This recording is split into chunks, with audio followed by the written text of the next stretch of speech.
Would you like to actually show the students how the platform looks like? Absolutely, yeah, that'd be good fun. So yeah, let's.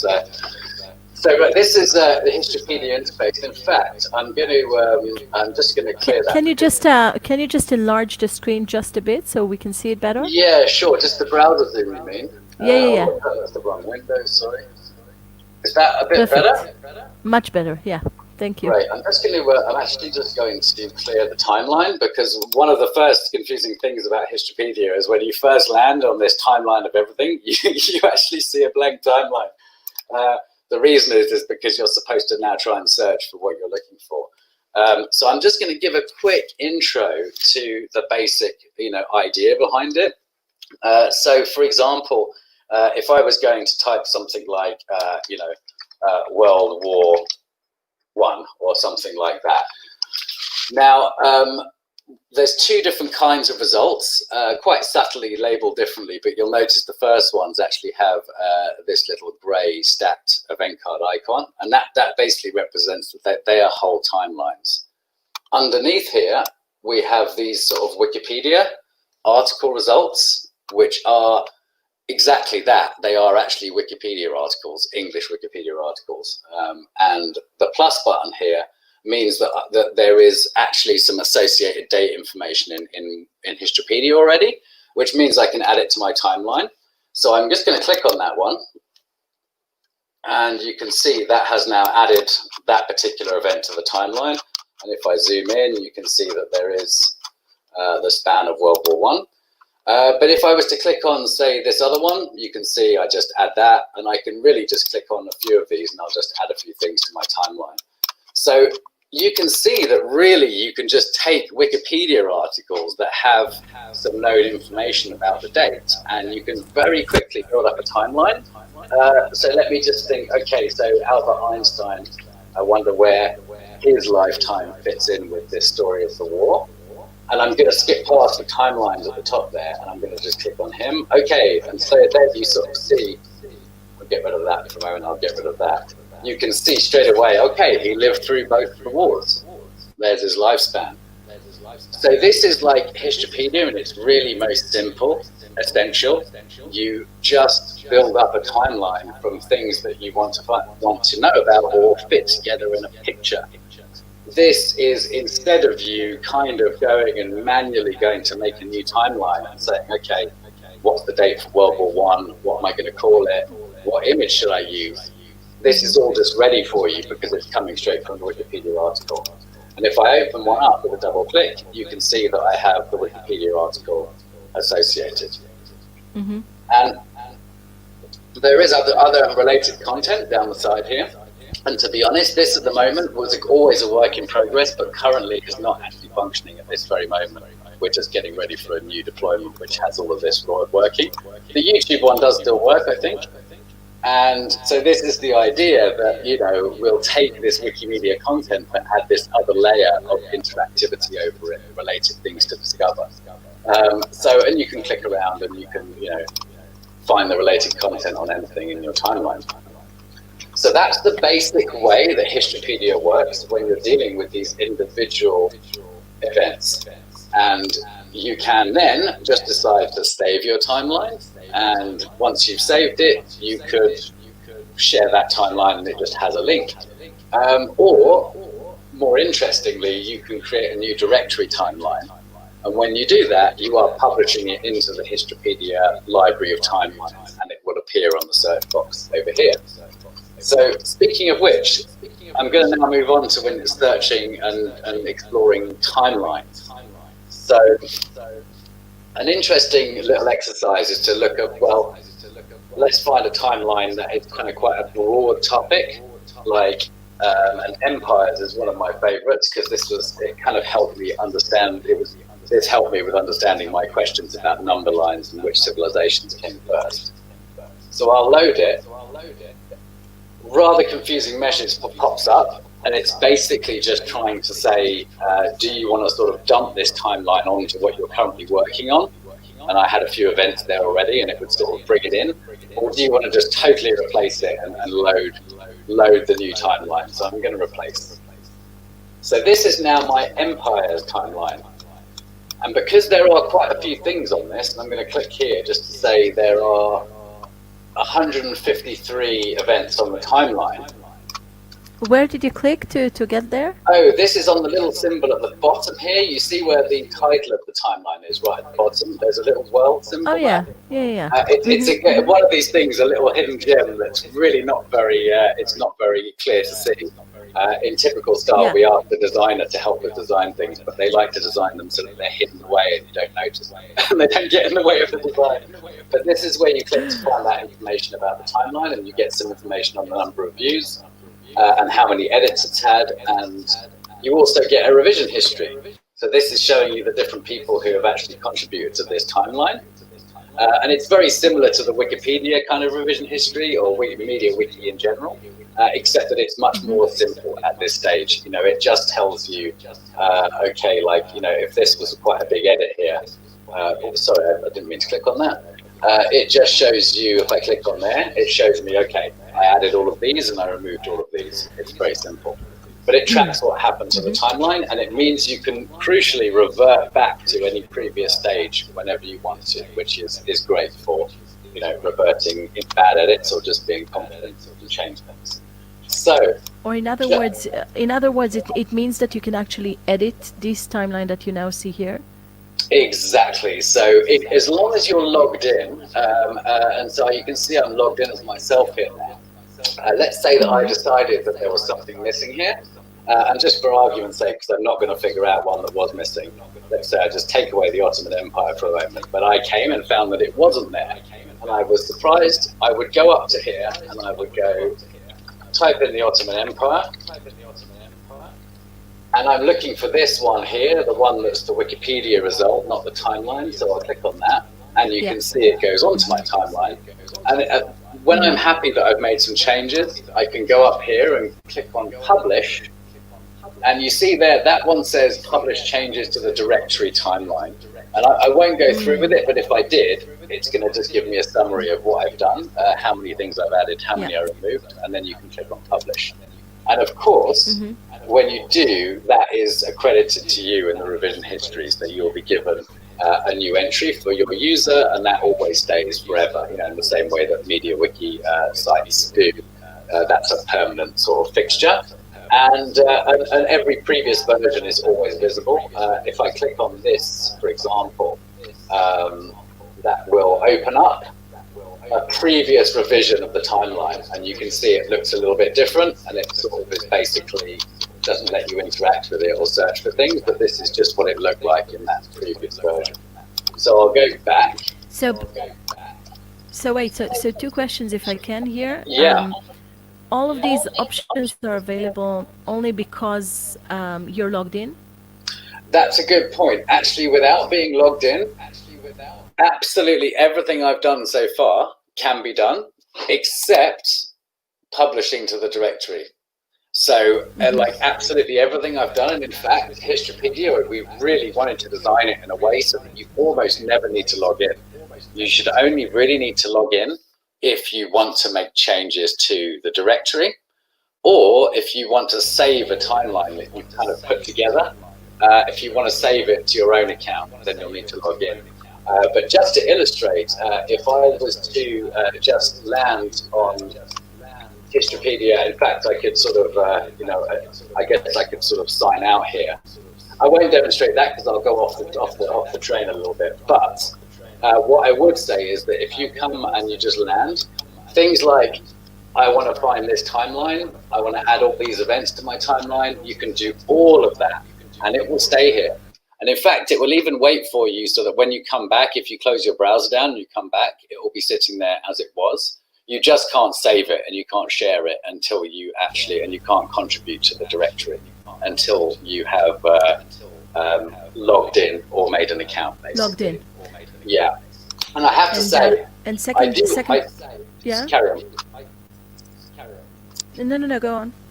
Yeah. So one thing I would say is at the moment, I haven't quite covered it, but actually, just like you can add timelines and edit the timelines in the directory, you can also edit the individual events that you see.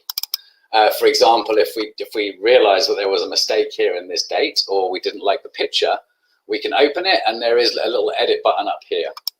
And when you do, we have some issues at the moment because we're just in the process of switching to HTTPS and generally having an entire new site come out, hopefully very soon.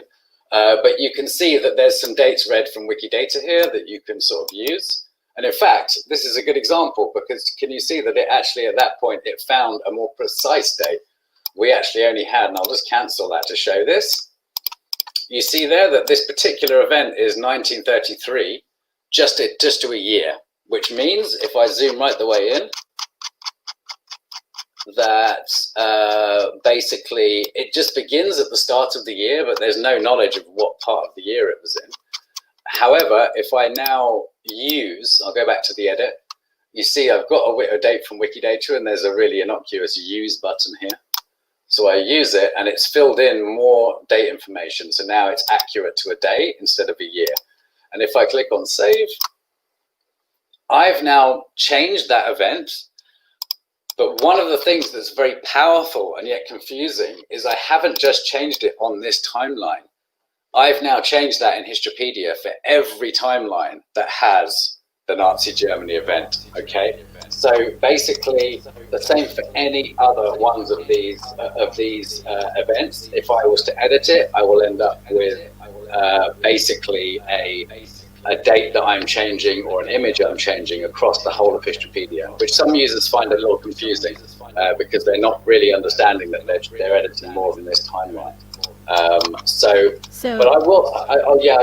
you can obviously, I'm going to backtrack a bit because that was a bit of a side issue, but I just remembered that I really should tell you, you can edit any one of these as well. Yeah, this is really cool, and actually brings me to my second question. So when you log in, can you log in with your Wikipedia username? That you can't do in this version, but we do have that down as a feature for the new one.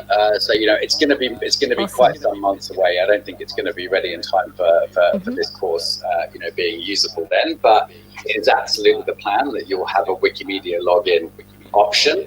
And then if you find an issue with the article itself, you can do an edit and it will save for Wikipedia as well, not only for Histropedia? Absolutely. I mean, this is what our dream was originally, was that Histropedia is simply like it's just a window onto the real data.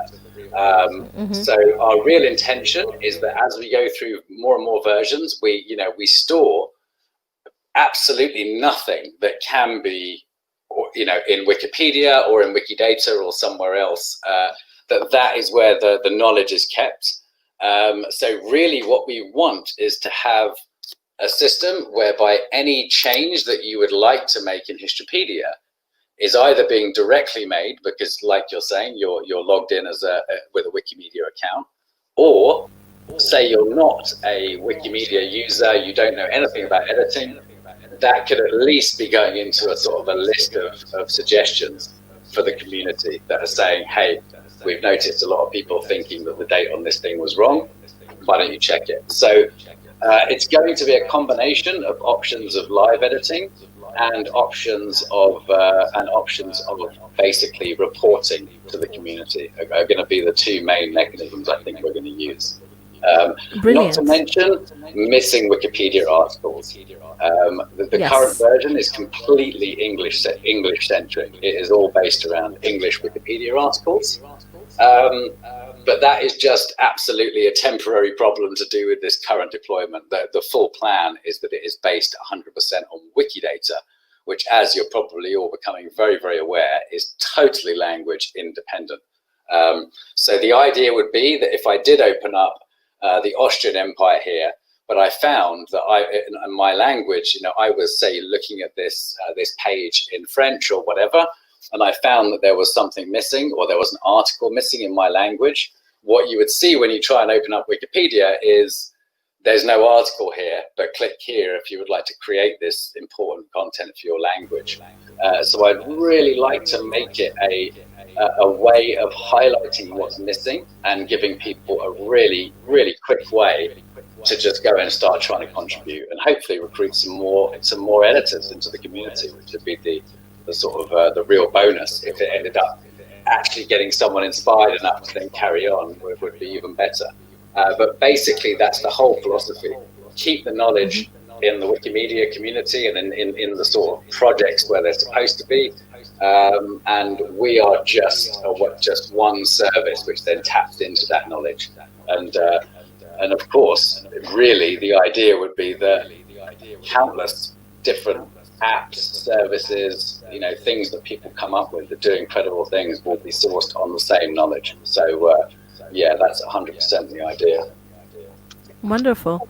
It's really great to hear. I'm wondering if there are any other tricks that you can show us related to specific timelines, right? Yeah. So there are the 20 timelines here that you can, the top 20 that you can check, but basically Yes. Carry on, sorry.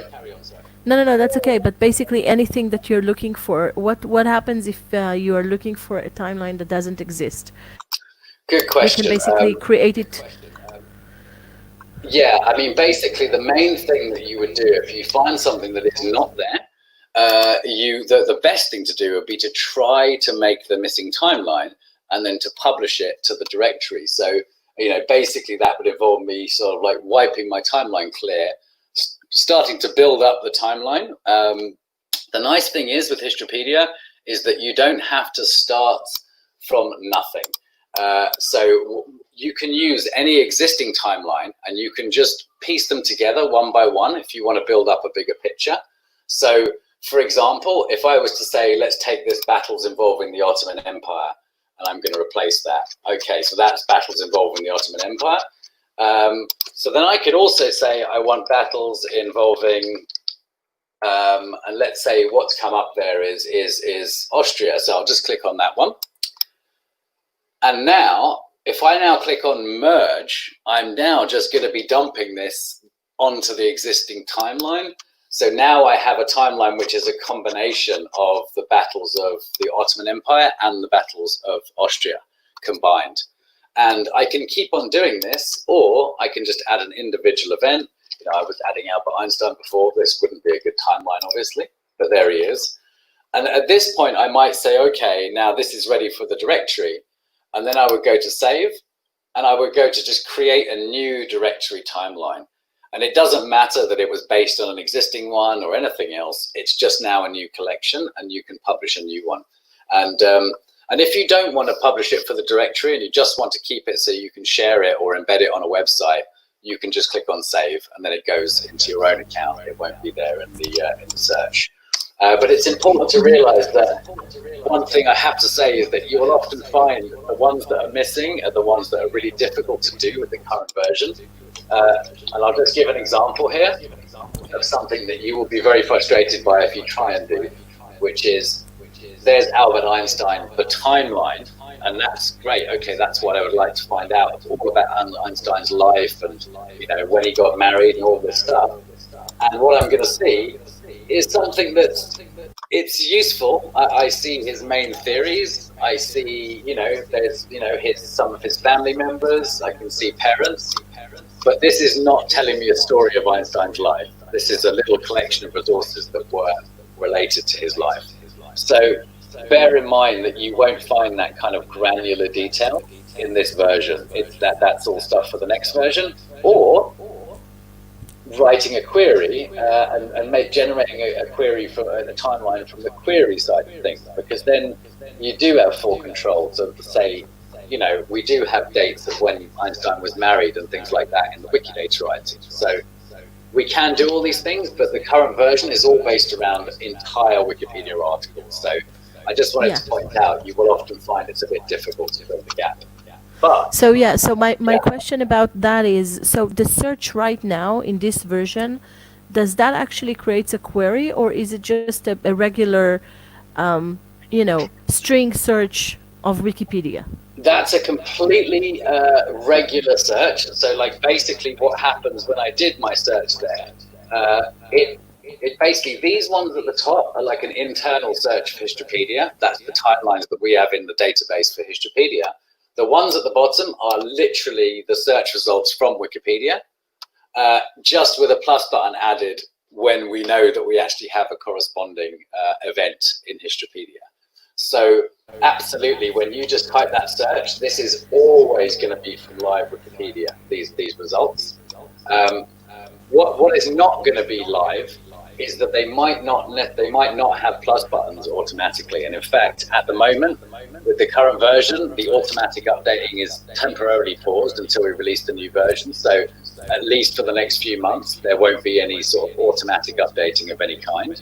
Mm-hmm. But you can always create these gaps yourself, where they are there. And I must say that very much we're sort of looking forward towards what's going to be happening next, which is that really, yes, it will be search based, but you'll also be able to run a query. And so these are definitely not query based at this point.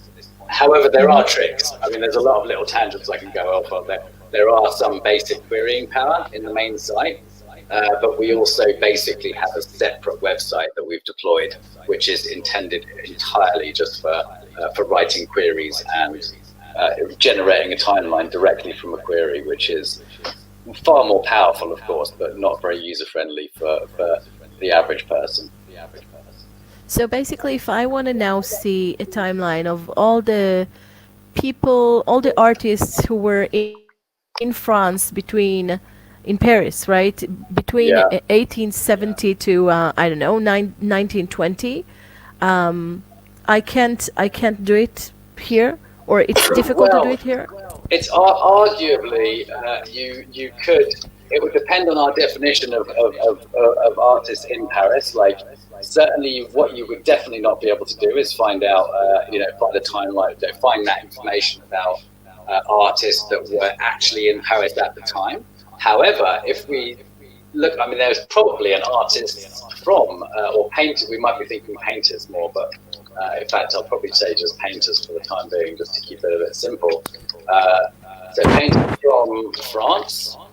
I'm not sure if this comes up with anything. So that is a missing thing. We do have other ones. Interesting. Maybe from Paris, if it's more detailed. Sorry, not from. Not at all. So interesting. There's a little gap there. However, what we can do, and there are options, because normally what I was getting at is if you do find that particular timeline, like let's say Italian painters, and your question was about Italians. What I can do is load the timeline, and of course I can just zoom into the range that I'm interested in and say, okay, this is the bit of time that I'm interested in exploring on my screen, and then you have your information, but it's obviously not the same as querying it and getting the exact results. For that, I would always use our separate query tool, which I've got a few examples here. And basically it just lets you write a pure Sparkle query and lets you choose exactly which bits of your query are going to be used for the dates, which bits are going to be used for a link, and stuff like that. But absolutely, that is the magic of Wikidata, is that you can ask those questions. And I must stress, for the version 2 of Histropedia, the idea is those two tools will be 100% combined into one, so that you can have your timeline. Of course, you would start by searching for stuff and just trying to find it in the search box. But if you couldn't, you would say, okay, let me now make a query. And better still, the queries could be very visual as well. So certainly for a basic query like that, that's something we should be able to ultimately, turn into a semi-natural language experience. There's already some great tools for sort of visualizing queries and building them up. So we would definitely want to have at least basic querying, something that you could sort of just open up a form and start sort of saying, look, I want to get people who are painters, maybe tick a box for include any subclass or something like that, and then add some more attributes. So it's absolutely something that and it's not that difficult to do. All the hard stuff has been done on the Wikidata end to actually get that data available in the first place.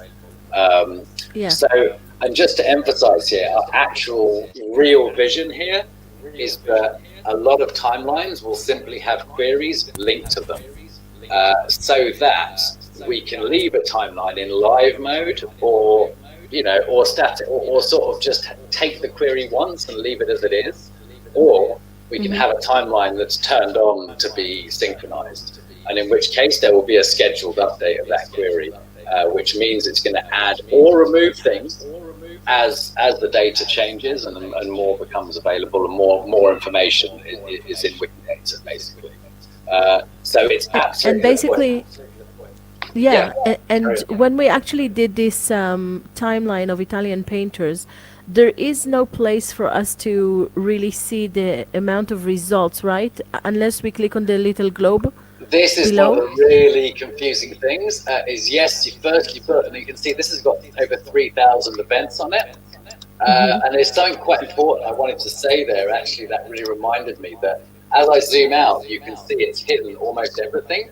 Yeah. But you'll probably notice some of the quite big names are the ones that are left. And basically, it's just got a very basic ranking system, completely based on Wikipedia at the moment, in terms of how many other articles link to. It's a kind of very simple Google page ranking style system where everything is valued according to how many other articles in Wikipedia link to it. And so Da Vinci is ranked very high because he's mentioned all over Wikipedia.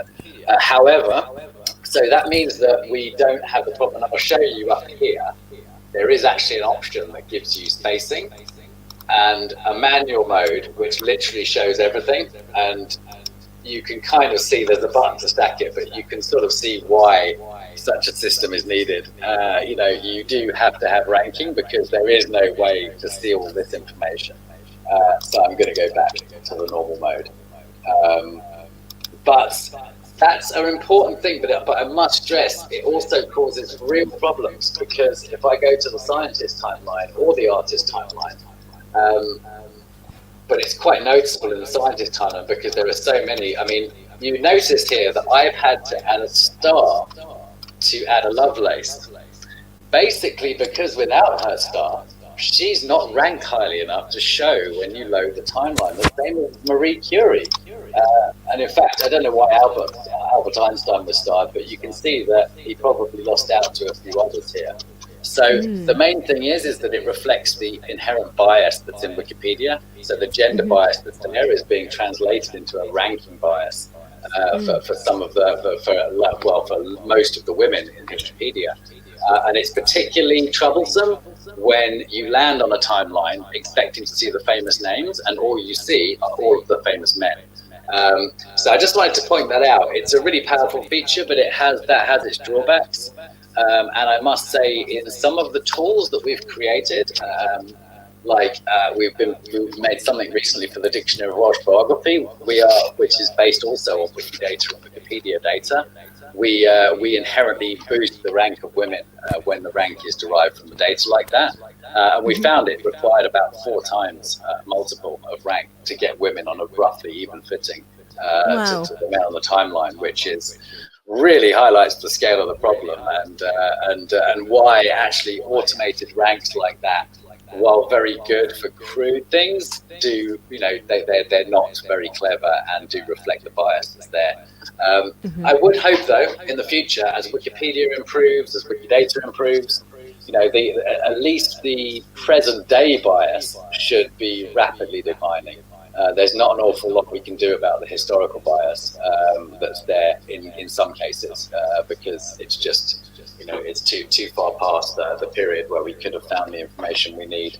But I must say that it's a very important thing to sort of hopefully make sure that our next version actually really highlights this problem a little bit more and explains it and sort of tries to encourage people to do something about it. So anyway, that's, I don't know, I've got a funny Niels Bohr picture there, but yeah, that's just something I wanted to point out.